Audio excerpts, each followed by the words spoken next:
A chuva caía sobre São Paulo como se o céu tivesse decidido lavar, naquela noite, todas as mentiras escondidas atrás das fachadas de vidro da cidade. Marina Duarte segurava Rafael contra o peito, sentindo o calor febril do filho atravessar o tecido fino de sua blusa, enquanto o táxi avançava devagar entre faróis borrados e buzinas impacientes. O menino, de apenas 7 anos, tremia com os olhos semicerrados, murmurando palavras sem sentido. Marina mantinha a voz calma, mas por dentro calculava cada minuto como quem segura uma ponte prestes a ruir. Ela havia ligado para Augusto 4 vezes antes de sair de casa. Na primeira, a secretária respondeu que ele estava em uma reunião estratégica. Na segunda, ninguém atendeu. Na terceira, uma mensagem automática informou que o celular estava indisponível. Na quarta, Marina apenas ouviu a chamada cair e compreendeu, com aquela lucidez amarga que nasce do cansaço, que estava sozinha outra vez. Rafael ardia em seus braços, e a mansão silenciosa do Morumbi, com seus quadros caros e corredores frios, parecia um museu de uma família que só existia em fotografias. Quando o táxi parou diante do Hospital Santa Aurora, Marina pagou sem esperar troco e atravessou a entrada de emergência com Rafael envolto em uma manta azul. O hospital pertencia à rede Vidal Health, orgulho público de Augusto Vidal, CEO, elogiado em revistas de negócios por transformar saúde privada em império. Para Marina, porém, aquele prédio iluminado sempre tivera cheiro de promessas bem embaladas. Ela conhecia relatórios, números, contratos, cláusulas escondidas. Antes de se tornar a senhora Vidal nas colunas sociais, fora uma das auditoras hospitalares mais precisas de sua geração. Na recepção, uma atendente jovem levantou os olhos com desinteresse treinado até reconhecer o sobrenome no documento de Marina. O comportamento mudou na mesma hora. O tom ficou macio, os dedos correram mais rápido sobre o teclado e um segurança se aproximou para abrir passagem. Marina detestava aquele privilégio, sobretudo naquela noite, quando via mães com crianças tossindo em cadeiras de plástico, pais apertando senhas amarrotadas, idosos esperando com a resignação de quem aprendera a não incomodar. Ela apertou Rafael contra si, sentindo vergonha de receber rapidez em um lugar onde a dor deveria ter a mesma urgência para todos. O pediatra de plantão examinou Rafael com cuidado, pediu exames e explicou que a febre alta precisava ser observada. Marina respondeu a cada pergunta com precisão, informando horários, medicamentos, reações anteriores e histórico de alergias. O médico notou a firmeza dela e a ausência do marido, mas nada disse. Muitas mulheres chegavam assim, carregando filhos e silêncios. Quando Rafael foi levado para uma sala de observação, Marina acompanhou a maca, acariciando os cabelos úmidos do menino. Ele abriu os olhos por um instante e sussurrou que queria o pai, e aquilo a feriu mais que qualquer insulto. Marina prometeu que Augusto viria, embora não tivesse certeza de nada. Sentou-se ao lado da cama e observou o soro pingar com um ritmo implacável. O relógio marcava quase 11 da noite. Dentro da bolsa, junto aos documentos médicos, estava um envelope creme, dobrado com cuidado. Eram os papéis do divórcio, preparados por Tiago, advogado que ela conhecia desde os tempos da faculdade. Ela não os trouxera por impulso. Naquela manhã, decidira entregar o envelope a Augusto depois de uma conversa definitiva, serena, sem gritos, sem escândalo, apenas o encerramento digno de algo que já morrera em silêncio. Mas Rafael piorara antes do jantar, e o envelope fora empurrado para dentro da bolsa como se pudesse esperar mais uma noite. Marina olhou para o rosto pálido do filho e sentiu a velha culpa apertar seu peito. Durante anos dissera a si mesma que suportava a frieza de Augusto para preservar Rafael, para dar ao menino uma família inteira, um sobrenome protegido, um futuro sem disputas. Agora, diante da cama hospitalar, perguntava-se se uma casa cheia de ausências não seria uma forma mais lenta de abandono. O amor materno não apagava as mentiras, apenas tornava mais difícil fugir delas. Por volta da meia-noite, uma enfermeira chamada Elisa entrou para verificar a medicação. Era uma mulher de quase 50 anos, olhos atentos, passos silenciosos, expressão de quem aprendera a observar antes de falar. Tratou Rafael com delicadeza e ofereceu água a Marina. Ao notar o sobrenome no prontuário, hesitou por uma fração de segundo. Marina percebeu. Sempre percebia. Anos de auditoria tinham treinado sua atenção para pausas, respirações, números que não combinavam, pessoas que escondiam medo atrás de cortesia. Elisa desviou o olhar rápido demais, e Marina guardou aquele detalhe no mesmo lugar interno onde guardava perguntas sem resposta. Alguns minutos depois, o pediatra informou que seria necessário buscar uma autorização administrativa para uma tomografia por causa de um protocolo interno novo. Marina franziu a testa. O exame era indicado e o hospital pertencia ao próprio marido. Ainda assim, o funcionário pediu que ela aguardasse no corredor do setor VIP, onde uma coordenadora poderia liberar o procedimento. Ela aceitou, não porque concordasse, mas porque Rafael precisava de rapidez. Antes de sair, beijou a testa do filho, pediu a Elisa que o vigiasse e seguiu por um corredor iluminado demais para aquela hora da noite. O setor VIP ficava no 5º andar, separado por portas de vidro fumê e um balcão de mármore claro. Marina sempre achara aquela ala ofensivamente elegante, com poltronas de couro, arranjos de flores naturais e silêncio de hotel caro. Ali, a doença parecia uma inconveniência tratada com discrição, não uma ameaça capaz de despir qualquer pessoa de orgulho. Ela caminhava com o envelope do divórcio agora preso entre os dedos, pois o retirara da bolsa ao procurar documentos. Talvez fosse cansaço, talvez fosse destino, talvez fosse apenas o modo cruel como certas verdades escolhem o momento de aparecer. Ao virar o corredor que levava às salas administrativas, Marina ouviu uma risada feminina, baixa, íntima, seguida de uma voz masculina que ela conhecia melhor do que gostaria. Parou no mesmo instante. O corpo reagiu antes da mente.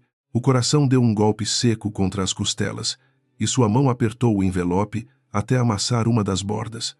A porta de uma sala reservada estava entreaberta. A luz quente escapava pela fresta, desenhando uma faixa dourada no piso. Marina não queria olhar. Uma parte dela, ainda leal ao passado, suplicou que fosse engano, mas ela olhou. Augusto estava de costas para a porta, sem paletó, a camisa branca aberta no colarinho, uma das mãos pousada na cintura de Clara Menezes. Clara era médica da rede, jovem, bonita, conhecida nos eventos da Vidal Health por sorrir ao lado de Augusto em fotografias institucionais. Naquele momento, não havia nada institucional em sua postura.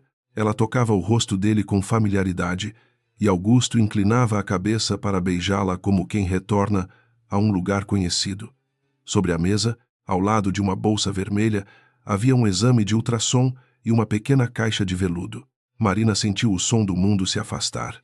Não gritou, não entrou, não fez a cena que talvez esperassem de uma mulher traída. Ficou imóvel, como se seu corpo tivesse se transformado em vidro sob o peso de uma revelação antiga demais para ser nova. Clara murmurou algo sobre não querer mais esperar, sobre não aceitar viver escondida, enquanto Marina continuasse ocupando um lugar que já não era dela. Augusto respondeu com impaciência afetuosa, dizendo que resolveria tudo em breve, que o divórcio seria simples, que Marina era frágil e acabaria cedendo pelo bem do menino. Aquelas palavras atravessaram Marina com precisão cirúrgica. Frágil, ceder, pelo bem do menino. Ela que deixara a carreira para cuidar da casa quando Rafael nascera com problemas respiratórios. Ela que salvara Augusto de 2 escândalos contábeis no início da expansão da empresa, revisando contratos madrugada adentro, sem jamais pedir crédito. Ela que aprendera a sorrir em jantares onde homens de terno a tratavam como decoração conjugal. Frágil era a palavra que ele escolhera para explicar sua traição à amante. Marina olhou para o envelope em sua mão e quase riu, mas a dor chegou antes. Clara então pegou o exame de ultrassom e o encostou no peito de Augusto, dizendo que o filho deles não nasceria escondido. Augusto segurou a mão dela, prometendo que a criança teria tudo: nome, proteção, herança. Marina ouviu o próprio sangue rugir nos ouvidos. Rafael estava em uma sala de observação, febril, perguntando pelo pai, enquanto Augusto fazia promessas a outro filho ainda invisível, gerado no centro de uma mentira que crescera dentro de sua casa, como mofo atrás de paredes impecáveis. O envelope escapou de seus dedos e caiu no chão sem ruído, mas para ela pareceu um trovão. Foi Clara quem percebeu primeiro a presença dela.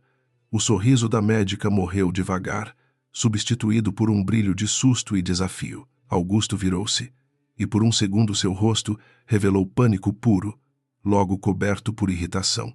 Marina viu a transformação e compreendeu mais do que desejava. Ele não estava arrependido por traí-la, apenas furioso por ter sido visto antes de controlar a narrativa. Essa constatação doeu de maneira limpa, quase elegante, como uma lâmina fina. Ela tentou respirar, mas o ar não entrou. A parede pareceu inclinar-se. As luzes do corredor se multiplicaram em halos brancos. Augusto disse o nome dela em voz baixa, como uma ordem. Marina deu um passo para trás. Clara ajeitou o jaleco, embora não houvesse jaleco algum em sua pele naquela intimidade exposta, apenas a tentativa ridícula de recuperar autoridade. Augusto avançou, pedindo calma, afirmando que ela não entendera, que aquele não era o momento. Marina quis responder que Rafael ardia em febre, que o momento já havia sido escolhido pela crueldade dele, mas sua garganta fechou.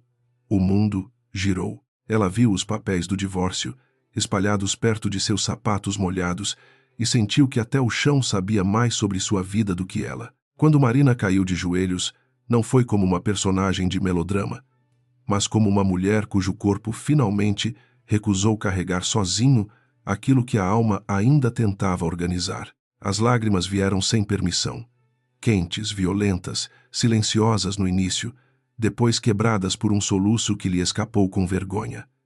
Ela cobriu o rosto com uma das mãos e apoiou a outra no piso frio. Augusto se aproximou, talvez para erguê-la, talvez para evitar que funcionários vissem. Marina recuou antes que ele a tocasse. A repulsa naquele instante foi mais forte que a fraqueza. Não encoste em mim, ela conseguiu dizer. E a própria voz lhe pareceu distante, rouca, mas firme o suficiente para fazer Augusto parar. Clara cruzou os braços, tentando vestir arrogância sobre o medo. Disse que Marina precisava pensar em Rafael, que escândalos não ajudariam uma criança doente. Aquilo acendeu algo no fundo dos olhos de Marina.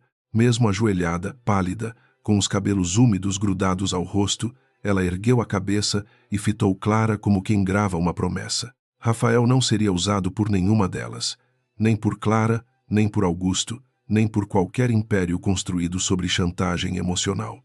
Augusto percebeu a mudança antes de Clara. Conhecia aquele olhar, embora o tivesse esquecido por conveniência. Era o mesmo olhar que Marina tinha anos antes, ao encontrar uma fraude em relatórios de fornecedores e impedir que investidores estrangeiros descobrissem antes da empresa se reorganizar. Na época, ele a chamara de brilhante. Depois, quando ela engravidou e se afastou do trabalho, passou a chamá-la de sensível, depois de cansada, depois de instável. Cada palavra fora uma pequena cela. Agora, no corredor do hospital, ele viu a mulher atravessar as grades por dentro, ainda chorando, mas desperta. Marina juntou os papéis do divórcio um por um. As mãos tremiam, e algumas folhas estavam marcadas por gotas de chuva e lágrimas. Augusto tentou dizer que poderiam conversar em casa, com discrição, longe da equipe. Ela o ignorou. Leu rapidamente a primeira página, onde seu nome aparecia ao lado do dele em linguagem jurídica fria.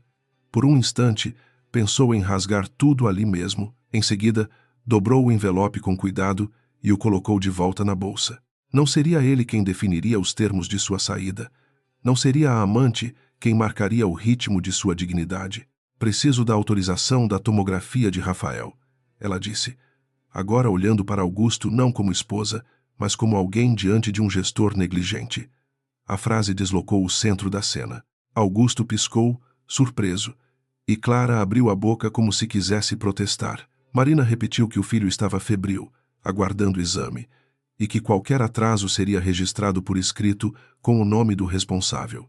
O tom era baixo, mas cada palavra tinha borda. O CEO, acostumado a salas de conselho e aplausos, viu-se pressionado não por um escândalo sentimental, mas por uma exigência técnica impossível de desqualificar. Augusto pegou o celular com raiva contida e ligou para a coordenação. Em menos de 2 minutos, a autorização foi liberada. Marina não agradeceu. Virou-se para voltar ao quarto de Rafael, carregando uma dor que ainda ameaçava derrubá-la, mas também uma clareza nova, fria, organizada. Atrás dela, Clara sussurrou algo sobre mulheres humilhadas serem perigosas. Marina ouviu, mas não respondeu. Mulheres humilhadas, pensou, não eram perigosas por perderem o controle. Eram perigosas quando finalmente paravam de pedir amor a quem só entendia poder. E poder, ela sabia, deixava rastros. No elevador, Marina apoiou a testa na parede metálica por alguns segundos. A imagem de Augusto e Clara voltava como relâmpago, mas entre um corte e outro surgiam detalhes. O exame de ultrassom sobre a mesa, a caixa de veludo, a frase sobre herança, a segurança exagerada da ala VIP, a hesitação de Elisa ao ver o sobrenome Vidal, o protocolo estranho para liberar uma tomografia simples. Sua mente, treinada para costurar padrões, começou a trabalhar mesmo enquanto seu coração sangrava. Ela odiou essa parte de si por um momento. Depois, agradeceu. A lucidez era o único chão que lhe restava. Quando voltou à sala de observação, Rafael dormia, menos inquieto, com Elisa ajustando o lençol sobre seus ombros. A enfermeira olhou para Marina e pareceu entender que algo terrível acontecera sem precisar perguntar. Marina sentou-se ao lado do filho e segurou sua mão pequena entre as duas mãos. O menino respirava com dificuldade leve, mas a febre começava a ceder. Ela beijou seus dedos e prometeu em silêncio que ele não cresceria, achando normal ser deixado de lado por alguém que confundia dinheiro com direito. Prometeu também que nenhuma mentira decidiria o futuro dele. Elisa ficou perto da porta, observando Marina com uma compaixão cautelosa. Depois de algum tempo, aproximou-se e falou baixo, dizendo que a tomografia seria feita em poucos minutos. Marina agradeceu. A enfermeira hesitou outra vez. Quase saiu, mas voltou e deixou sobre a mesinha um cartão simples, sem logotipo do hospital, apenas um número escrito à mão. Disse que, se Marina um dia precisasse entender certas coisas sobre aquela casa, poderia ligar. Não explicou mais. Marina guardou o cartão sem perguntar. Naquela noite, perguntas demais poderiam quebrá-la antes da hora, e ela ainda precisava permanecer inteira por Rafael. Horas depois, quando o exame descartou complicações graves e Rafael foi transferido para um quarto, Marina ficou sentada ao lado da janela, vendo a chuva afinar sobre a cidade. Augusto não apareceu. Mandou uma mensagem curta, dizendo que conversariam depois. Clara também desapareceu, talvez recolhida à prudência dos culpados. Marina leu a mensagem uma única vez e apagou. A dor continuava ali, pesada, quase física, mas já não ocupava todo o espaço. Havia lugar para a memória, suspeita, cálculo. Havia lugar para a mulher que ela fora antes de ser reduzida à esposa conveniente. Ao amanhecer, Rafael acordou e pediu água. Marina sorriu com ternura, ajudou-o a beber e ajeitou o travesseiro. Ele perguntou se o pai tinha vindo. Ela sentiu a pergunta tocar uma ferida aberta, mas respondeu apenas que ele precisava descansar e que ela estava ali. Rafael aceitou, cansado demais para insistir. Enquanto o filho voltava a fechar os olhos, Marina pegou o envelope do divórcio e o cartão de Elisa. Colocou os dois lado a lado sobre o colo. Um representava a saída, o outro, talvez, a verdade. Pela primeira vez em anos, ela não escolheu fugir. O sol nasceu fraco atrás dos prédios, tingindo de cinza as paredes claras do quarto. Marina levantou-se devagar, foi ao banheiro, lavou o rosto e encarou o próprio reflexo. Os olhos estavam inchados, a pele pálida, os cabelos desalinhados. Ainda assim, havia ali uma firmeza que ela quase não reconheceu. Não era vingança simples. Vingança seria pequena demais para o que Augusto havia feito. O que crescia dentro dela era uma decisão mais profunda, uma forma de justiça que começava no amor por Rafael e se estendia a todos os corredores onde pessoas vulneráveis tinham sido silenciadas por homens poderosos. Ela voltou para perto do filho e abriu o envelope. Não rasgou os papéis, não os assinou. Apenas retirou a primeira folha, alisou as marcas das lágrimas e a guardou em uma pasta separada. Quando Augusto finalmente quisesse negociar, encontraria outra Marina diante dele. Não a mulher caída no corredor, não a esposa educada dos jantares, não a mãe assustada que ele tentaria chantagear. Encontraria alguém que conhecia números, contratos, fraudes e fraquezas humanas. Alguém que aprendera, naquela madrugada, que o fim de um casamento podia ser também o início de uma guerra justa. Marina deixou o hospital no fim da manhã, com Rafael adormecido no banco de trás do carro, envolto na mesma manta azul da noite anterior, agora sem o calor assustador da febre, mas ainda frágil, como uma pequena chama protegida entre as mãos. O motorista enviado pela casa não perguntou nada, apenas ajustou o retrovisor e manteve o olhar na avenida molhada. São Paulo parecia indiferente, cheia de gente atravessando faixas, entregadores cortando o trânsito, prédios espelhados refletindo um céu sem cor. Marina observava tudo com uma calma estranha, como se a dor tivesse congelado por dentro para permitir que ela funcionasse. Na bolsa, o envelope do divórcio parecia mais pesado do que qualquer documento deveria ser. Ao lado dele, o cartão de Elisa permanecia guardado em um bolso separado, como uma pequena brasa de perigo e possibilidade. Marina sabia que deveria dormir, comer alguma coisa, talvez chorar no chuveiro até esvaziar o peito, mas sua mente não aceitava repouso. Havia detalhes se encaixando contra a vontade dela, a demora para liberar a tomografia, a facilidade com que Augusto destravou o procedimento com uma ligação, o medo contido nos olhos de Elisa, a arrogância de Clara, ao mencionar Rafael como peça de chantagem. Quando chegaram à mansão, a governanta, Dona Célia, abriu a porta com expressão preocupada. Era uma mulher discreta, que trabalhava para a família desde antes do nascimento de Rafael, e conhecia os silêncios daquela casa melhor do que qualquer visitante. Marina pediu que preparassem uma sopa leve para o menino e levou Rafael ao quarto, ajeitando-o com cuidado entre travesseiros. O garoto acordou apenas o suficiente para perguntar se teria que voltar ao hospital. Marina acariciou sua testa e respondeu que, por enquanto, ele ficaria em casa, vigiado por ela. Rafael sorriu fraco. Para ele, a presença da mãe ainda era uma certeza suficiente. A casa parecia imensa quando Marina desceu a escada sozinha. Em outras épocas, ela se esforçara para torná-la acolhedora, escolhendo cortinas menos severas, espalhando livros, colocando fotografias de Rafael pelos corredores. Augusto preferia superfícies limpas, objetos caros, uma estética de revista onde nada revelasse desordem humana. Com o tempo, a casa vencera. Tudo ali parecia bonito e distante. Marina parou diante de uma fotografia do casamento, tirada 11 anos antes, e percebeu que a jovem de vestido branco sorria com uma confiança que lhe pareceu quase comovente. Aquela mulher não sabia quantas concessões podiam caber dentro de uma aliança. Augusto chegou pouco depois das 2 da tarde. Marina ouviu o motor do carro, os passos firmes no hall, a voz baixa dele dispensando o motorista. Não desceu imediatamente. Ficou no escritório, onde as estantes guardavam livros que ela escolhera e pregues que Augusto recebera. Quando ele entrou, vestia um terno impecável e uma expressão cuidadosamente composta. Trazia flores brancas nas mãos, o tipo de gesto que homens culpados oferecem quando não querem pedir perdão de verdade. Marina olhou para as flores, depois para o rosto dele, e compreendeu que Augusto vinha preparado para administrar uma crise, não para reconhecer uma violência íntima. Ele colocou as flores sobre a mesa e disse que a noite anterior havia sido difícil para todos. Marina não respondeu. Augusto caminhou até a janela, como fazia em reuniões quando queria dominar o espaço, e começou a falar de cansaço, pressão, responsabilidade, solidão. Disse que o casamento deles já vinha morrendo havia anos, que Clara não era causa, mas consequência, que Marina também sabia disso. A cada frase, ele deslocava a traição para um terreno abstrato, onde ninguém era culpado, apenas vítima das circunstâncias.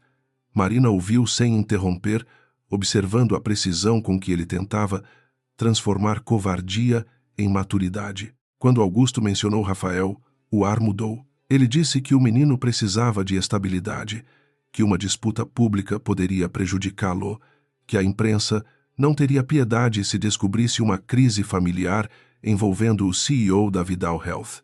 Marina ergueu os olhos.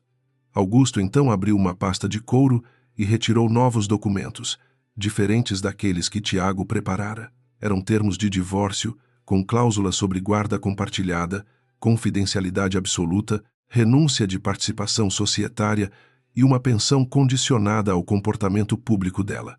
Marina não precisou ler tudo para perceber o golpe. Ele havia se antecipado, como sempre, tentando comprar silêncio com linguagem jurídica. Ela perguntou se aqueles papéis já estavam prontos antes da noite anterior. Augusto hesitou por meio segundo, e esse meio segundo respondeu. Disse que era apenas uma precaução, que pessoas responsáveis planejavam cenários difíceis. Marina aproximou-se da mesa, folheou as páginas e encontrou uma cláusula que limitava decisões médicas de Rafael a ambos os pais, mas previa que, em caso de desacordo, prevaleceria a recomendação de profissionais indicados pela Vidal Health. Um frio desceu por sua coluna. Não era apenas divórcio, era controle. Augusto queria manter o filho dentro de sua rede, sob médicos que deviam carreira e silêncio ao império dele. Marina fechou a pasta com cuidado. Disse que não assinaria. Augusto suspirou, como se lidasse com uma criança teimosa, e falou que ela precisava ser racional. Acrescentou que tratamentos, consultas, exames e especialistas custavam caro e que ele jamais abandonaria Rafael, desde que Marina não transformasse a separação em guerra. A ameaça veio vestida de preocupação paterna, mas Marina a reconheceu sem esforço. Durante anos, ouvira fornecedores disfarçarem fraudes como ajustes técnicos. O vocabulário mudava. A lógica era a mesma. Ele estava colocando a saúde do filho sobre a mesa como moeda, acreditando que ela se ajoelharia de novo. Dessa vez, Marina não chorou. A ausência de lágrimas pareceu incomodar Augusto mais que um grito. Ela disse que Rafael não era moeda de negociação. Disse também que qualquer tentativa de condicionar tratamento médico à assinatura de acordo seria documentada. Augusto endureceu o maxilar. Por um instante, a máscara elegante do executivo rachou e deixou passar o homem acostumado a vencer por intimidação.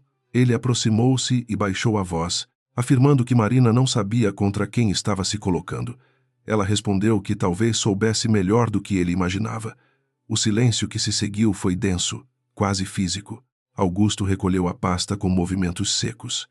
Antes de sair, disse que Clara estava grávida e que negar a realidade apenas tornaria tudo mais doloroso. Marina sentiu o golpe, mas não permitiu que ele aparecesse em seu rosto. Perguntou se ele pretendia apresentar aquela criança ao mundo, enquanto o próprio filho ainda perguntava por ele em uma cama de hospital. Augusto desviou o olhar, irritado por ter sido levado a um terreno moral onde suas justificativas perdiam brilho. Disse que voltaria à noite para ver Rafael. Marina respondeu que o menino precisava de descanso, não de visitas usadas para aliviar culpa. Quando Augusto saiu, Dona Célia apareceu na porta do escritório, com uma bandeja de chá que já esfriara. Seus olhos estavam úmidos, mas ela não fazia perguntas. Marina aceitou a xícara e, pela primeira vez desde a madrugada, sentiu o corpo pedir alimento, calor, alguma prova simples de cuidado. Dona Célia disse apenas que certas casas guardavam ecos demais e que talvez fosse hora de abrir janelas. Marina sorriu com tristeza. A frase simples atravessou algo dentro dela. Durante anos, acreditara que discrição era força. Agora começava a entender que o silêncio, quando imposto por medo, podia virar cúmplice. Naquela noite, depois que Rafael dormiu, Marina ligou para Tiago. Ele atendeu no terceiro toque, com a voz rouca de quem ainda estava no escritório. Quando ela contou parte do ocorrido, sem dramatizar, Tiago permaneceu alguns segundos em silêncio. Conhecia Marina bem o suficiente para saber que sua calma era mais alarmante do que desespero. Pediu que ela não assinasse nada, não discutisse por mensagens, não aceitasse reuniões sem testemunhas e guardasse cada documento recebido. Marina ouviu tudo como quem confirma procedimentos. Depois mencionou a cláusula médica e a ameaça velada sobre o tratamento de Rafael. Tiago soltou uma palavra curta de indignação.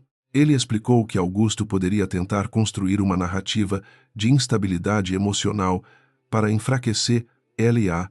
em uma disputa de guarda. Marina fechou os olhos, lembrando-se da frase dita por ele à amante, aquela previsão satisfeita de que ela cederia pelo bem do menino. Tiago pediu autorização para montar uma estratégia preventiva, reunindo laudos independentes sobre Rafael, registros de ausência paterna, mensagens, histórico de decisões médicas e qualquer evidência de abuso financeiro ou psicológico. Marina concordou. Quando desligou, sentiu medo, mas era um medo com direção. Não se tratava mais de sobreviver a uma traição. Tratava-se de impedir que a traição virasse sentença. O número escrito por Elisa permaneceu sobre a mesa até quase meia-noite. Marina olhou para ele muitas vezes antes de ligar. Quando finalmente o fez, a enfermeira atendeu sem surpresa, como se esperasse aquele chamado. A voz de Elisa era baixa, cautelosa. Pediu que Marina não falasse de assuntos sensíveis por telefone e sugeriu um encontro em uma padaria simples perto do hospital, no dia seguinte, durante sua pausa. Marina aceitou. Ao desligar, percebeu que a mão tremia. Havia uma diferença entre suspeitar de podridão e se aproximar dela. A suspeita podia ser negada. A verdade exigia consequências. No dia seguinte, Marina deixou Rafael aos cuidados de Dona Célia e de um pediatra particular indicado por Tiago, fora da rede Vidal Health. Depois dirigiu até a padaria combinada, usando roupas discretas e óculos escuros, não para parecer misteriosa, mas porque não queria ser reconhecida por funcionários do hospital. Elisa já estava sentada ao fundo, com um café intocado. Sem uniforme, parecia menor, mais cansada. Cumprimentou Marina com respeito, mas não com submissão. Aquilo agradou Marina. Pessoas que não bajulavam eram mais difíceis de comprar. Elisa respirou fundo e disse que falaria apenas uma vez, porque tinha medo e motivos para tê-lo. A enfermeira contou que a Vidal Health mantinha um programa chamado Fundo Aurora, destinado a custear tratamentos de crianças sem cobertura adequada. Na publicidade, o fundo era apresentado como símbolo de responsabilidade social. Na prática, muitos recursos desapareciam entre empresas intermediárias, clínicas parceiras e fornecedores fantasmas. Algumas crianças recebiam atendimento parcial para fotos e relatórios, mas eram abandonadas depois. Outras tinham pedidos negados por critérios nunca explicados. Elisa vira mães implorando por medicamentos, enquanto relatórios internos registravam despesas que jamais chegavam aos pacientes. Marina ouviu sem interromper, e cada frase reorganizava sua dor em indignação precisa. O nome de Rafael surgiu de forma inesperada. Elisa explicou que, meses antes, o prontuário do menino fora vinculado ao Fundo Aurora como caso de acompanhamento especial, embora Marina nunca tivesse solicitado auxílio. O registro permitia lançar despesas de monitoramento, exames preventivos e consultas multidisciplinares. Marina sentiu o estômago contrair. Rafael tinha plano completo, médicos particulares, acesso garantido. Usar o nome dele para justificar movimentações do fundo era mais do que fraude, era profanação. Augusto, ou alguém sob sua autoridade, havia transformado o próprio filho em peça contábil de uma engrenagem construída para roubar crianças mais vulneráveis. Elisa deslizou pela mesa um pequeno pendrive. Disse que continha escalas adulteradas, números de prontuários, cópias de solicitações negadas e capturas de telas feitas às escondidas. Não era suficiente para derrubar Augusto sozinha, mas era um começo. Marina não tocou o objeto imediatamente. Perguntou por que Elisa estava entregando aquilo a ela. A enfermeira olhou para a vitrine, onde pães dourados eram alinhados como se o mundo ainda fosse simples. Disse que perdera uma sobrinha por atraso de autorização em outra unidade da rede e que, desde então, trabalhava carregando culpa. Marina pegou o pendrive com reverência, como quem recebe um testemunho, não uma arma. Ao voltar para o carro, Marina ficou alguns minutos sem dar partida. O trânsito fluía ao redor, indiferente, enquanto ela segurava o volante com força. Havia uma tentação perigosa em levar tudo imediatamente à imprensa, expor Augusto, destruir Clara, gritar para o mundo que o homem admirado em palcos beneficentes usava crianças doentes como planilhas. Mas Marina sabia que escândalos apressados podiam ser sufocados por advogados caros. Augusto tinha influência, amigos em conselhos, favores distribuídos entre políticos, médicos e jornalistas. Para vencer, ela precisaria de prova sólida, cadeia documental, testemunhas protegidas e uma narrativa impossível de desmontar. Nos dias seguintes, Marina voltou a trabalhar como antes, ainda que ninguém além dela soubesse. Enquanto Rafael se recuperava, ela montou uma sala de guerra no antigo ateliê da casa, um cômodo que Augusto raramente visitava. Organizou documentos, criou linhas do tempo, cruzou datas de eventos públicos com autorizações médicas, comparou valores de notas fiscais e nomes de empresas contratadas. A sensação de voltar a lidar com números foi estranhamente familiar, quase dolorosa. Cada planilha aberta parecia devolver uma parte dela mesma, não a esposa traída, não a mulher caída no corredor, a profissional que Augusto acreditara ter domesticado. Clara apareceu na mansão em uma tarde de quinta-feira, sem aviso, usando vestido claro, óculos grandes e um ar de falsa delicadeza. Dona Célia tentou barrá-la, mas Marina pediu que entrasse na sala. Clara olhou ao redor com curiosidade indisfarçada, como se medisse cortinas, móveis e espaços que acreditava destinados a ela. Disse que não queria conflito, apenas maturidade. Marina a deixou falar. Clara afirmou que Augusto estava sofrendo, que o amor deles não havia sido planejado, que a gravidez mudava prioridades. Depois, com um sorriso fino, sugeriu que Marina aceitasse os termos do divórcio antes que a situação ficasse humilhante. Marina serviu café para si mesma e não ofereceu a Clara. Perguntou se ela falava como amante, como médica da Vidal Health ou como futura beneficiária de um acordo patrimonial. Clara corou, mas respondeu com veneno. Disse que Marina podia ter sido importante um dia, porém agora era apenas uma mulher abandonada tentando se agarrar a um sobrenome. Acrescentou que Augusto precisava de alguém ao lado dele, não de uma sombra melancólica presa a um filho doente. A frase foi calculada para ferir. Feriu. Ainda assim, Marina apenas pousou a xícara no pires e observou a jovem médica com uma serenidade que a irritou. Você não sabe nada sobre meu filho, Marina disse, em português baixo e claro, deixando cada sílaba pesar. Clara riu sem alegria e respondeu que sabia o suficiente para entender que Rafael seria melhor protegido se Marina não criasse problemas. Foi então que Marina percebeu a confiança excessiva da outra mulher.